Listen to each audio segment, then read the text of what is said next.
Hello everybody, it is Frank with Team Empire, and I am here today to talk about Lyrical Monasterio Set 4 that just came out in English with a lot of new cards, new upgrades, and most importantly of all, new ride lines.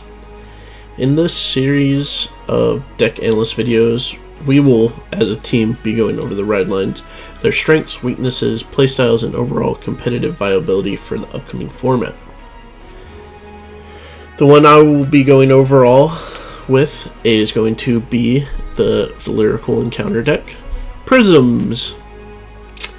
Before we go into the video though, if you enjoy our videos, please don't forget to leave a like and subscribe. It really means a lot to us and the team. Thank you so much. Also, to preface, the things we suggest are not to be an end-all be-all. Feel free to make the changes you think are better. With all those things being said, let's get back into it. Labrador. She is going to be our main grade 3 boss unit. It has two main skills. The first skill allows you to Soul Blast a rearguard and give Labrador plus 5k power. This helps you reuse some of your on-place effects and activate some of your PRISMs effects that they get upon getting bounced. The secondary effect allows you to CB1 and call up to 2 cards from your hand. If you called a card, draw a card. If your opponent is grade 3, you get 5k and a crit. Labrador picking up a crit on swing, allowing you to multi-attack, is very, very good. The main two things you want to focus on in PRISMs is maintaining your resources so you can consistently maximize columns and bouncing, and always make sure you have both of your grade 1 and grade 2 PRISMs in hand to keep calling out. So normally when we do go over a deck profile, we would go over the ride line, but the PRISMs are the more important cards, so we're going to go over those now. PRISM Promise Celtic and PRISM Promise Letty both have the same first effect of gain 5k power and 5k shield when they are placed on rearguard or guardian as long as you are Labrador.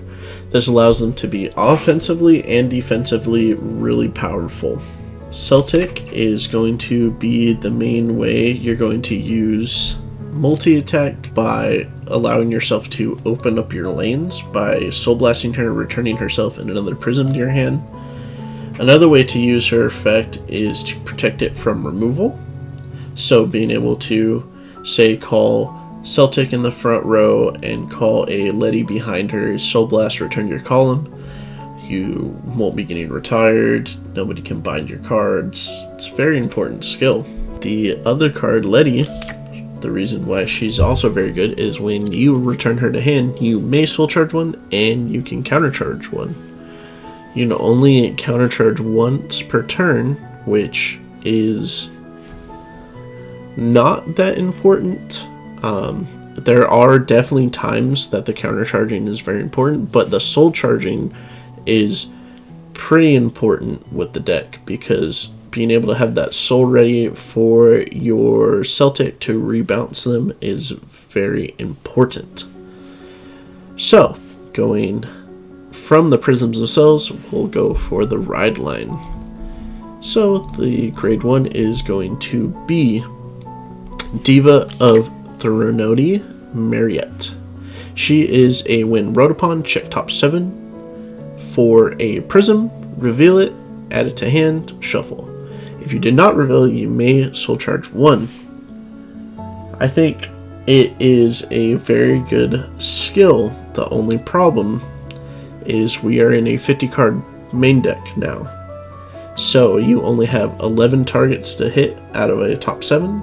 So sometimes you will miss, but having that additional skill of being able to soul charge is very nice to have in case you do miss.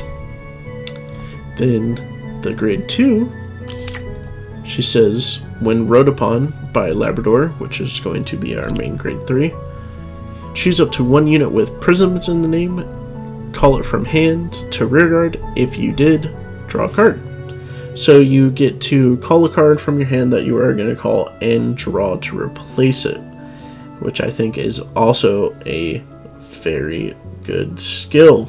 Diva of Waterheart, Patronal, which can CB1 to check top 7 of your deck for a Prism, add it to hand. You can search for your Persona Rides, your Celtics, or your Letty, whichever one you are missing. However, if you do miss, you do also have this very helpful Soul Charge 2 ability, which will allow you to Soul Blast to bounce her back with your Vanguard, and then replay it to try to CB1 and find it as well. The other really good part about this card is at the end of the battle attacked, if you have a Vanguard with Labrador in its name, you may return this to hand. So this card single-handedly allows you to do 5 attacks every single turn because it bounces back to your hand anyways.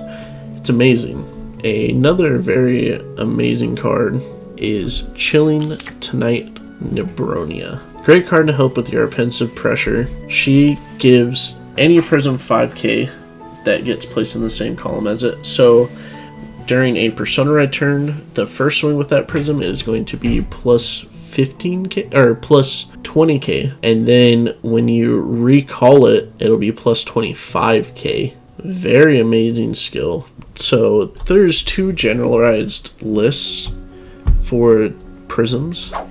One of the most important cards that we got from this set is going to be Rainbow Jeweled Beast. This card is very amazing. You get to add a Persona Ride back, and being a Persona Ride deck, I would say, I say it's a Persona Ride deck because adding that Persona Ride power just helps you push so much more. Or it being a 20k shield because you are using your soul a lot for your abilities. It's a very amazing card. Put it in at 2. I don't think that there's a debate on that because you will pretty much always Soul Blast all 4 cards of your ride deck out throughout the game.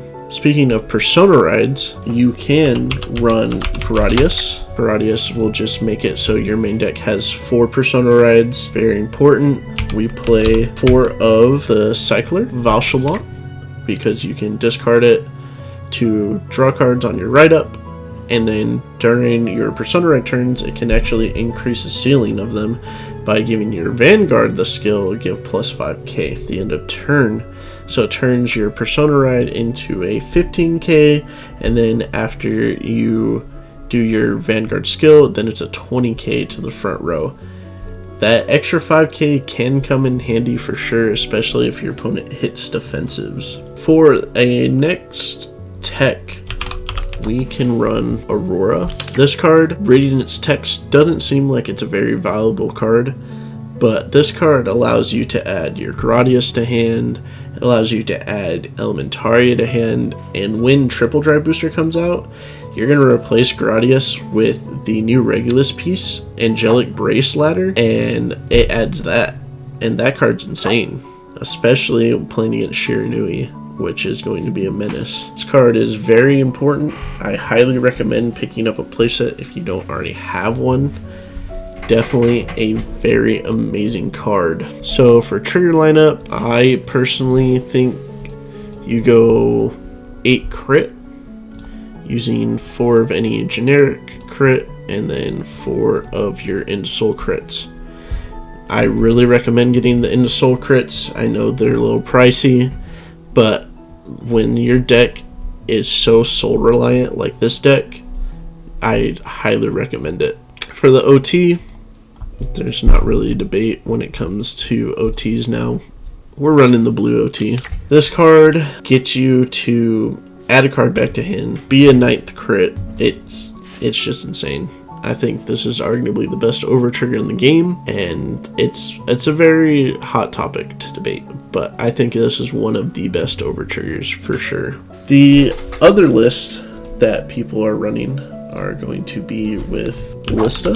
The Ballista ride line will allow you to put a card from hand into soul and search for the gem order. And then when that gets rode upon, it goes into this Ballista, which will allow you to play the gem order, which will allow you to draw a card. And then the gem itself will allow you to draw a card. So being able to draw 2 on your turn plus your soul charge is really good. That's just another ride line that you can, and it's up to your preference, honestly. Overall, I think Labrador is a very solid deck. I think you can win grind games. I think you can OTK your opponent on your very first grade 3 turn, depending on how hard you push them. It has seen quite a few tops in Japan at the moment, and I suspect it's only going to increase from there, honestly, as Lyrical gets more generic support. Maybe we even get another set of prisms based off the V prisms. I think overall it's a solid 4 out of 5 for sure. It does have problems like missing your targets. With that being said, guys, thank you so much for watching, and once again, please don't forget to like, comment, and subscribe if you enjoyed the video, and we'll see you all in the next one. Bye, guys.